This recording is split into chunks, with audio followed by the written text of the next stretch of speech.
Of course. Well, first, thanks for having me. I'm John Cole. I'm the founder of Hyperlane. I've been in crypto now for going on 8 years. Uh, before starting Hyperlane, I'd spent time at Galaxy as the co-head of the investment business. Before that, was at an investment firm called Passport Capital. And before that, I was at Morgan Stanley, where I worked in the bond division.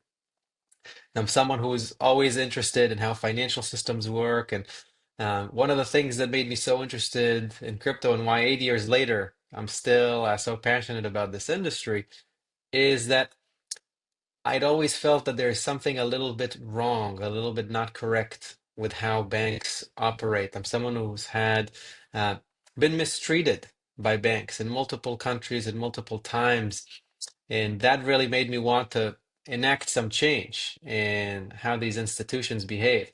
And when I first learned about crypto back in the end of 2016, that really felt like this thing has a real chance to basically provide an alternative to the way banks operate.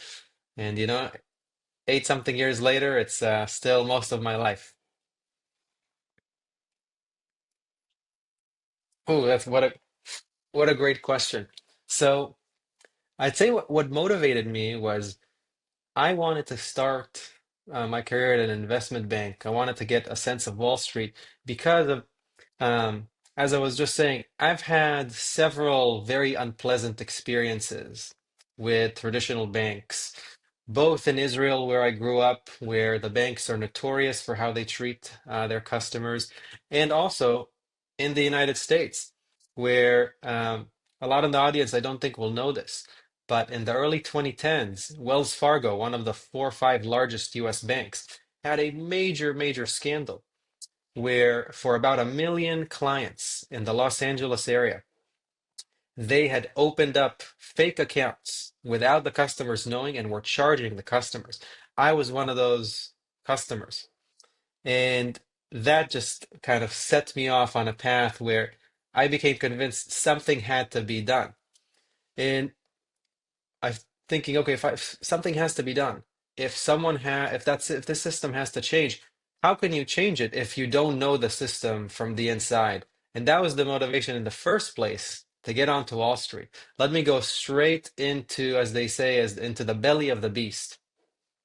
And then found myself at Morgan Stanley, which is an amazing firm full of really amazing people. You asked a little bit about the culture there. The culture there is one of excellence. Everyone there wants to be the best, and that is how I like to be. I only want to work with people who want to be the best at their craft, want to be master craftsmen. And Morgan Stanley was very much a place like that. It was an intense culture of just pursuing excellence every day. And at the same time, let's make sure that we are surrounded by good people who are ethical, who make good decisions. And that really was an amazing place to be. And around my time there, I learned about Ethereum and kind of the potential of, at the time we didn't call it DeFi, but what later became known as DeFi, this notion of you could have permissionless financial services. You could operate bank-like services, financial services that like the ones that Morgan Stanley provides, that you could do those permissionlessly on a blockchain like Ethereum. And I remember coming back to the trading desk after learning this and just telling all of my colleagues, we worry so much about how um, programmatic trading and the algorithmic trading is going to change the nature of our business. We need to be worried about this Ethereum thing. I think it's really going to change everything. And from there on out, I just felt crypto is going to be the thing that actually provides a real alternative to the financial system, to the banks that I had been so interested in enacting some change in.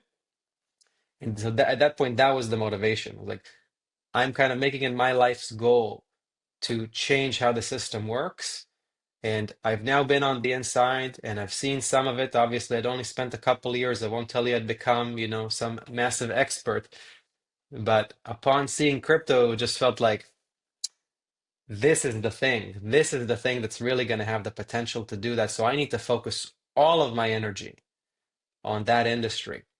And from that moment, just relentless kind of pursuit of learning everything there is to learn about crypto, becoming enamored, spending more time with the people in my circle and in entering new circles to just get to know folks.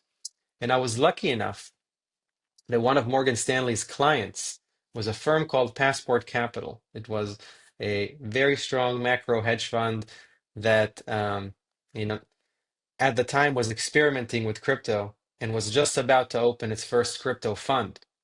And I was lucky enough to be able to join that fund. Um, and you had a question on like what's the difference in the culture like?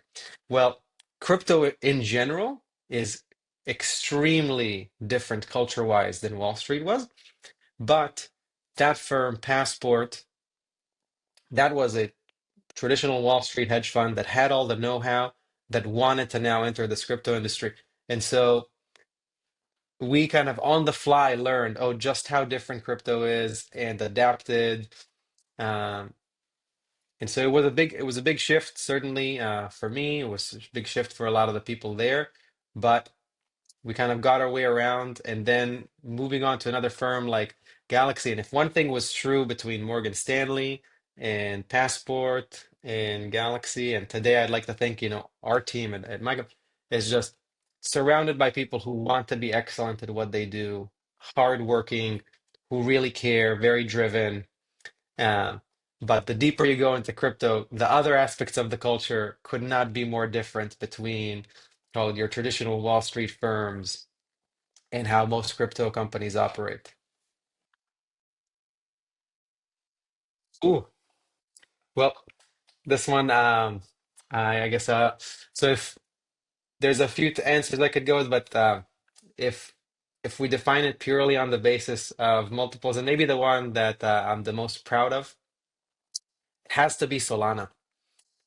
So I had the great honor of meeting Raj and Anatoly very early in 2018. This was one of the first things that I had met once I had joined Passport Capital. And funny enough, it was actually the first investment that I drove, from start to finish. So when you're at an investment firm, there are multiple stages in the life cycle of a deal, from sourcing it, meeting the opportunity, learning about it, then diligencing it. So doing the investigation of should we do this? What's interesting here? Why should we do this? Why should we not? What's the potential? To then making and closing the deal. And eventually, the last stage, actually, in the life cycle of in venture investment is managing it on an ongoing basis, right? You made the investment, well, now you have to take care of it. You have to spend time with that team. You have to make sure that things are going right, offer the help when it's needed. Um, and so Solana, that was the first one where I basically kind of like did that end to end.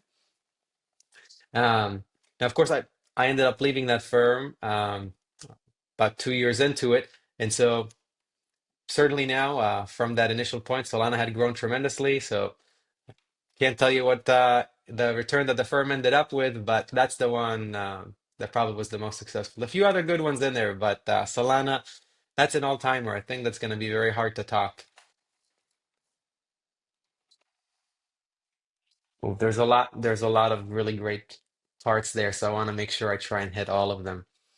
From your first question about why even start your own company when you had this career to uh, what was appealing about something like Hyperlane specifically, and then, what is it about the vision? And so on to the first part, this is a question that I get asked all the time and have been getting asked nonstop since I decided to make the move.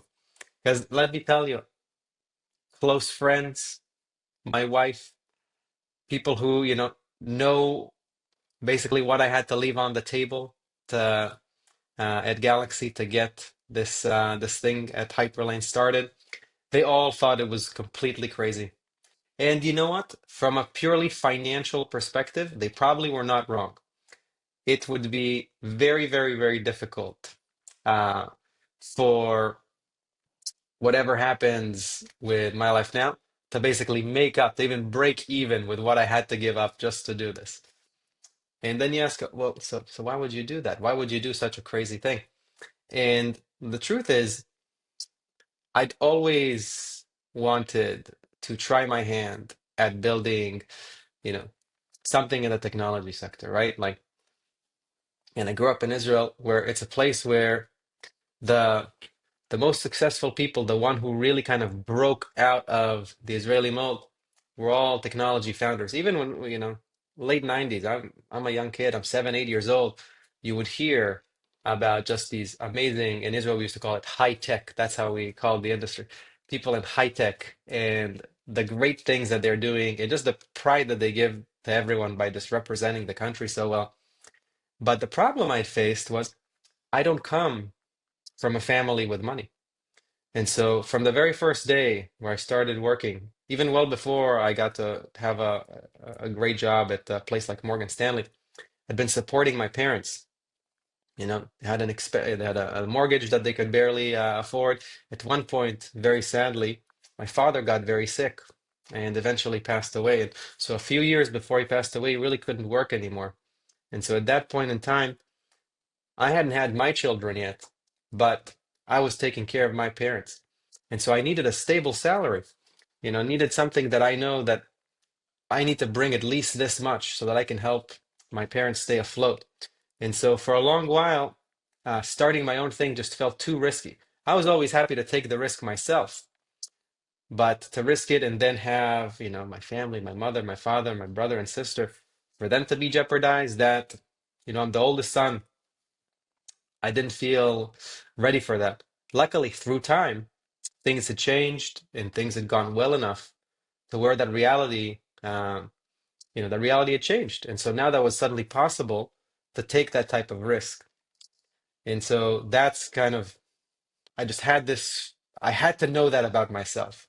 And one thing that you learn when you're on the VC side, when you're in venture, you learn that for someone who wants to be the best at what they do, the last step on the mountain, the top of the mountain in venture is very, very difficult to get to unless you had the startup experience hands-on yourself, right? Extremely difficult. And I'd felt like we were getting to a point in Galaxy where we were routinely winning a ton of deals. But where were we losing? We were losing in the cases where the other firms that were beating us, their partners had done something amazing, right? It would be someone like Ben Horowitz at A16Z, which of course he should win. He built the internet, right? He's one of the most impressive people in the last 20, 30 years. We would lose to folks like Paradigm, where Fred Ursum created the most valuable company in the entire industry of crypto and Coinbase. And so somewhere between my own desire to do this and then my own desire to like try and be the best at the thing you do and realizing, wait, the only way to kind of get the black belt to become like a master at this craft is you have to do it yourself. And so it was very much two things aligning very well. And so that's why I felt like I had to do it despite the advice of everyone in my life. Like, don't do it. This is a crazy idea. You should not do it. Like, things are going so well for you. How you should not even think about it. Um, then why Hyperlane? Right? Well, I told you early on, I felt very, very passionate about crypto. Even in Morgan Stanley, when I told them I'm leaving to go full time into crypto, everyone thought I was nuts. My boss's boss. Now, I have to say, amazing people. They totally respected the decision and were like amazing and very supportive, but they thought it was crazy, you know? Um, and I told them, listen, I feel like this thing is the most aligned with like my life's goal. I want to change this system, and I think this is the best chance to do it. I have to try. And so, as an investor, I always believe that you have to find, if you have a certain thesis, you have to find what are the necessary assumptions for that thesis to happen. And I remember things like in 2017, believing, oh, I believe in crypto so much. Well, if it's going to grow as an asset class, there has to be more than just Bitcoin. There has to be more than just proof of work. At that time, it was pretty common to say things like, you can't invest in any proof of stake network. It'll never ever work. Well, to me, proof of stake becoming a thing was a required assumption if crypto was going to grow. And that's why when Solana came by and had a very, very interesting take on a proof of stake mechanism, it's like, well, this fits the model. So now we're many years later. What are the necessary assumptions for crypto to continue to grow? The way that I view this industry as a whole, well, crypto can only serve, call it an internet scale of demand, a global scale of demand, and become a real viable, alternative in the financial services sector, is if it scales. And to scale, we need horizontal scaling, a much larger number of chains. And a lot of people didn't share this view. Some did, but a lot of people thought it was a very silly view. I was not one of those. And if that's the case, if that's what you believe about the world, that was my point of view onto the world, then you have to have a way for all those chains to connect and work seamlessly with each other. Without it, it makes no sense. It's an incoherent view. And so because of that, I felt like something like Hyperlane had to exist. And it has, in my view, had to be done a certain way as we chose to do it with Hyperlane. And now a few years later, right, there's hundreds and hundreds of chains. No one thinks it's a crazy idea anymore. I mean, a very small number of people think it's a crazy idea, but they're certainly in the minority. And so that is what I found appealing about Hyperlane. That was kind of part of the vision, is just, if I think about it today, like if you were to rebuild something like Visa in 2025, where Visa didn't already exist, well, it would definitely involve blockchains. It would definitely involve stable coins. And of course, if it involves those two things and the number of them continues to grow, there has to be a way to move those things around very easily between all the chains. And so I really think of something like Hyperlane. Of course, in the narrow sense, it's an interoperability framework. It's a way to connect these blockchains. In the grander sense, to me, this is what the value transfer network of the future really, really looks like. I really think of it as a sort of Visa of crypto kind of play. And so that's really the grand vision.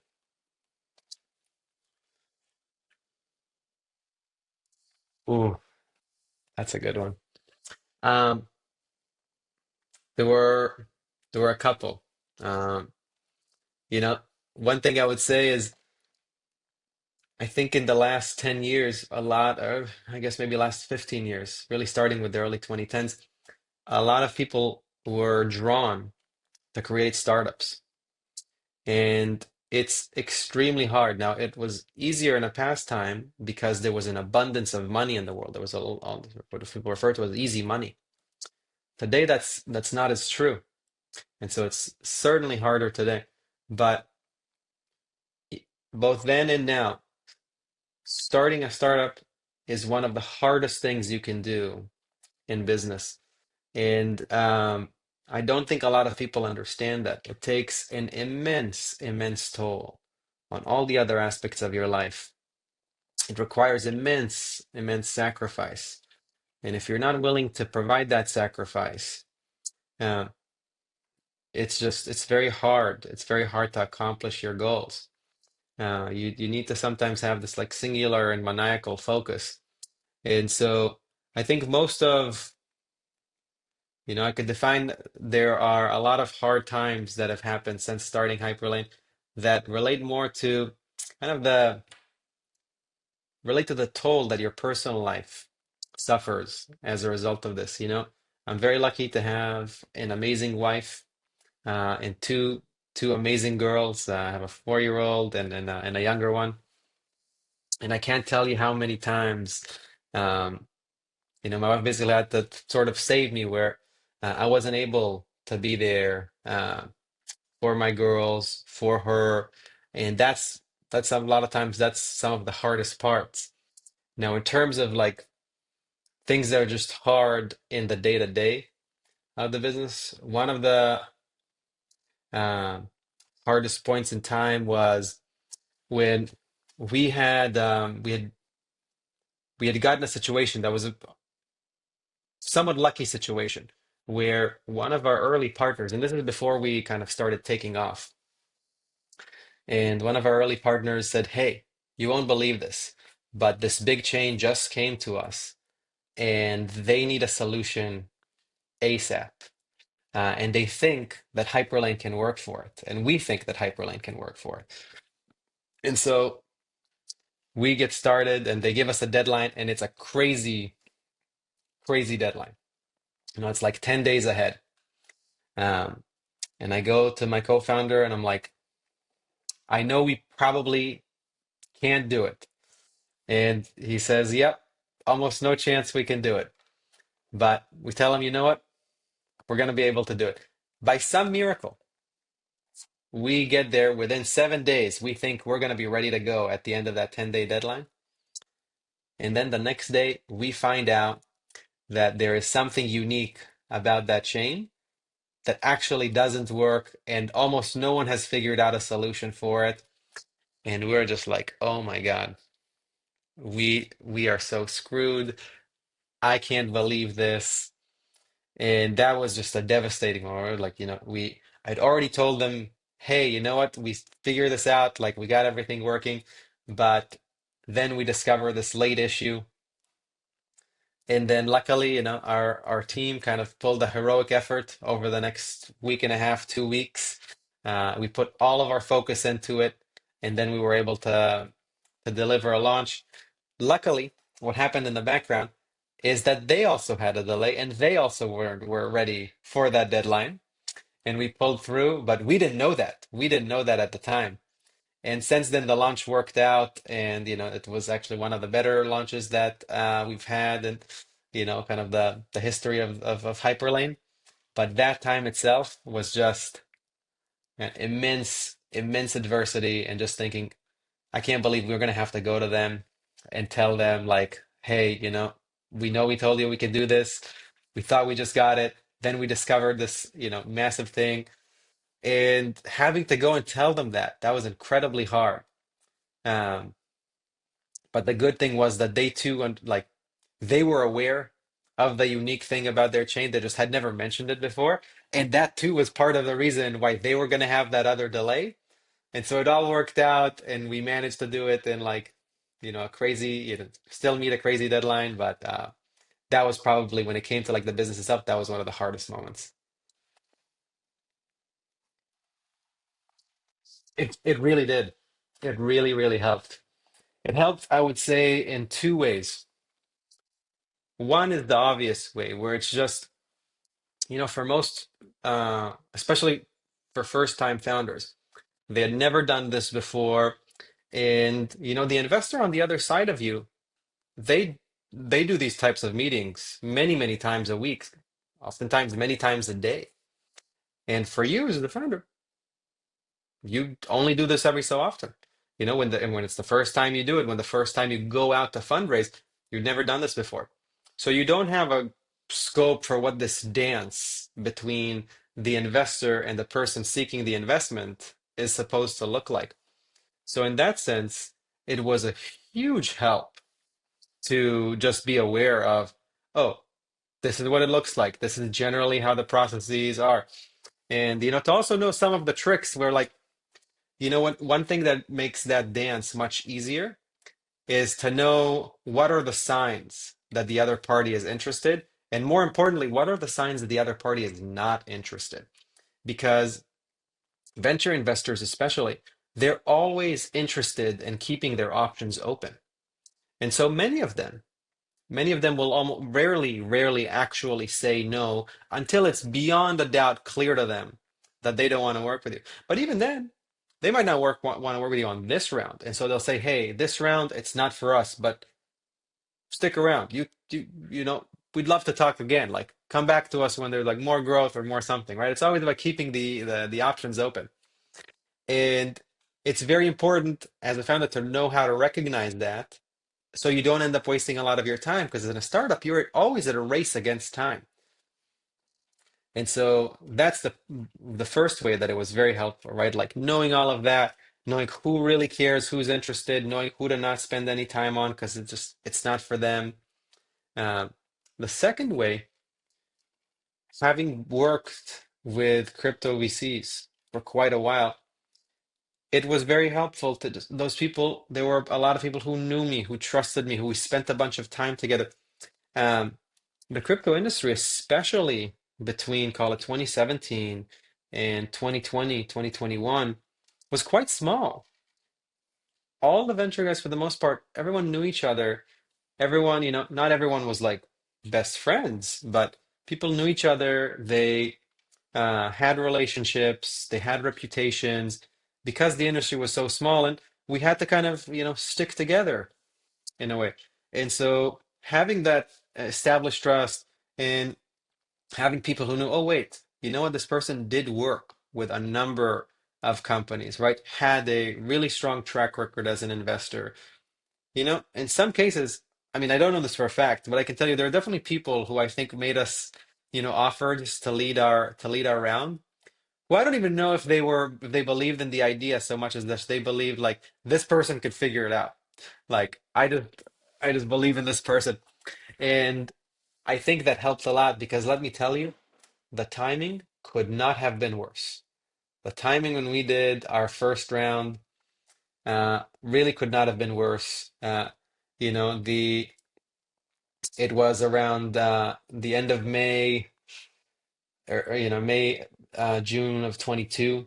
Markets in crypto just really collapsed. Not as bad as they're about to get in November of 22 with the FTX collapse, but it was a very dark time, and I think things could have gone very differently if not for having uh, that trust and those relationships from a number of really strong crypto investors.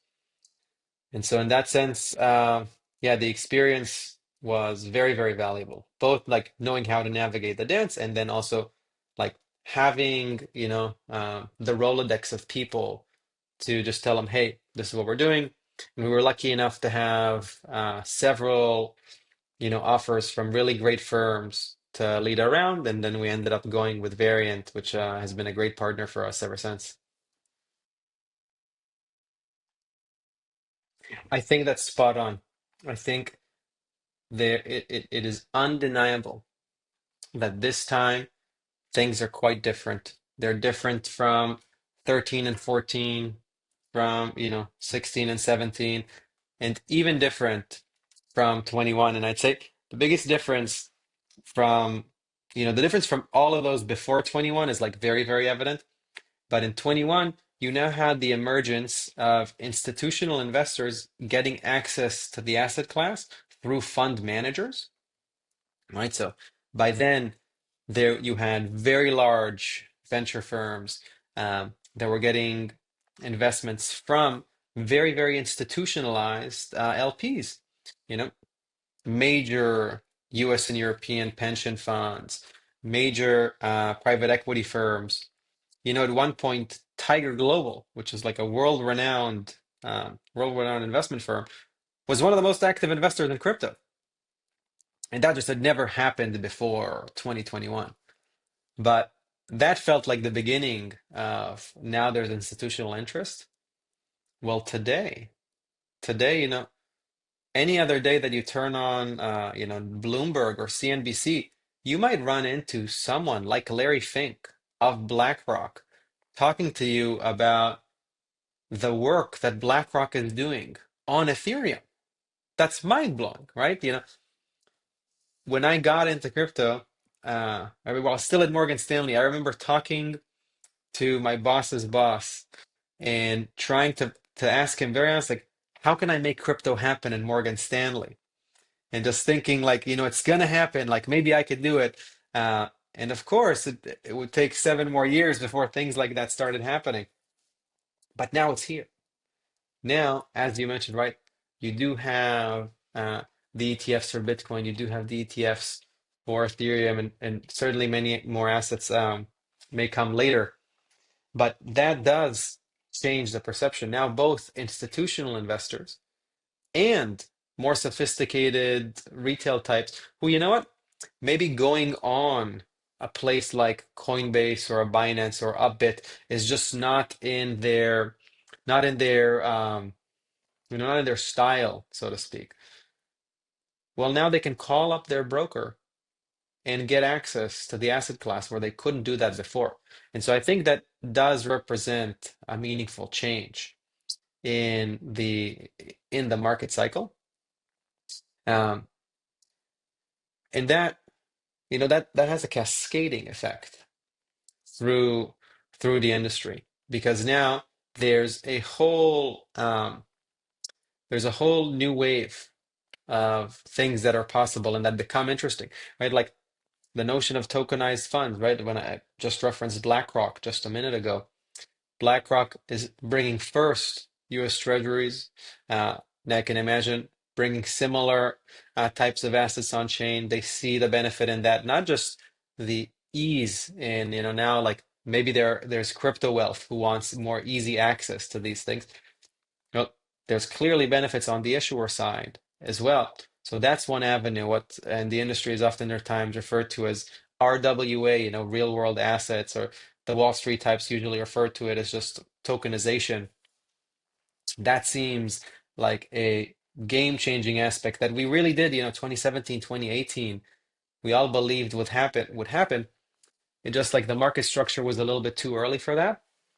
Now, insofar as where does something like Hyperlane come into, and what are the strategies that we take? Well, if you think back to one of the things I was saying earlier, we really believe that for crypto to scale and to serve as this alternative for the financial system, well, all the chains have to be connected.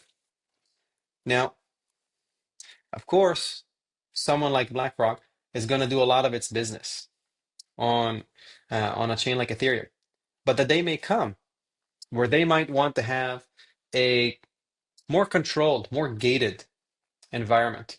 You could imagine them creating a sort of BlackRock chain for them and for their clients to originate assets on, to conduct some trading on, and then have seamless access that is controlled according to their compliance, according to their rules, with a chain like Ethereum, like Solana, and others.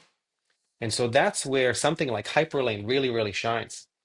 Hyperlane is so customizable that it can, again, today it serves over 150 chains and gets added to new chains every day.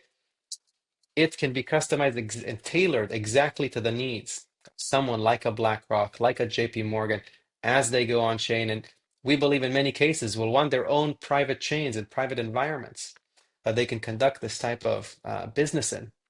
They can use Hyperlane as their gateway to the rest of the crypto world, because it's the type of gateway that they can control and basically set up exactly towards their needs. Unlike the other providers, Hyperlane is the one that they can own, run, and operate completely by themselves. And so, when you talk to these types of institutions, one of their main gripes, and I know this very well from my time at Galaxy, they want to do the business, but they have to do it within their own rule set, right? They can't get into, they're not in the business of getting into trouble. And so they would want to connect with all the other chains, but they need to do it in a way that they're not just trusting some service provider. They need to be able to know that they can run this thing, that they operate it, they can do it according to their own internal rules. And that's exactly how we think about it. That's a very fun one to think about. Some could be, you know, um, um, what I was going to say is, my wife sometimes says that I enjoy it when things get a little rocky. When the storm starts, I might have a little bit more fun with that. And so it's fun to imagine what kind of storms lie ahead.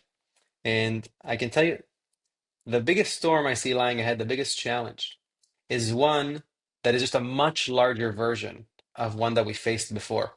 So I think what people, especially like people who are very active on chain, don't understand about this game of interoperability. They don't understand that from a engineering and technical challenge. I think it is the most challenging thing that is done in crypto today. Doing this, connecting all these chains at scale, is tremendously challenging. And I remember when we were just connecting, call it 15 chains, a year and a half ago, each one was like, oh, how do we add? Like, can you imagine what it'll be like when we have to do 50? Can you imagine what it'll be like when we have to do 100? We thought that that was going to be extremely challenging, and it was.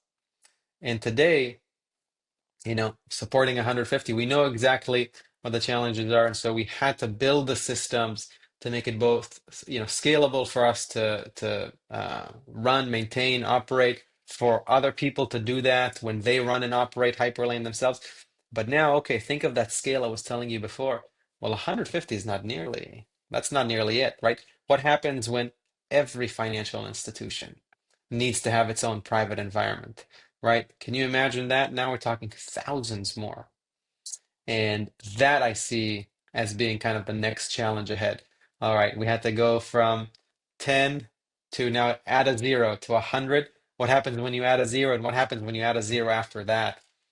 And having to build the system in type of way that it can scale like that is, it's a real challenge, but it's a challenge that we know how to solve. Now, I won't go into the details of how to do that, but that'll get released every time as we do it, because with Hyperlane, everything we do is out in the open and uh, for people to be able to use permissionlessly. But uh, that I see as like the next big challenge.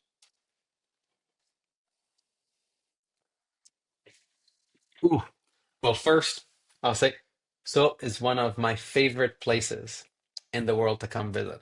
It just, someone who's been just, a fan of the culture from even before my first visit was in 2018. Actually, I was just lucky enough to be there just a few weeks ago.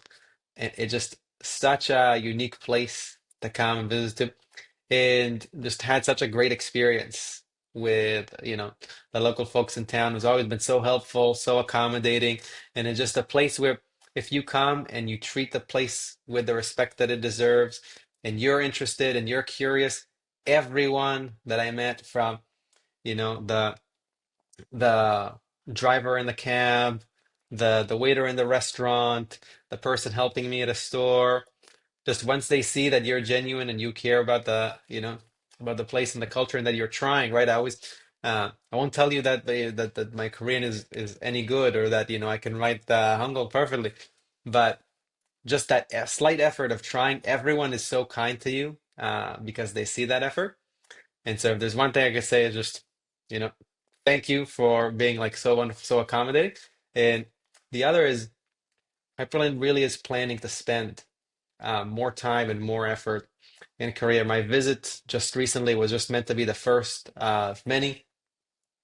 We are beginning to work with a number of partners of different types, all the way from all of the more crypto native to the more established and institutional types, as several of those now are emerging in Korea. So just you'll be seeing a lot more of us, and I hope we deliver a good experience to you, whatever capacity that you engage us in.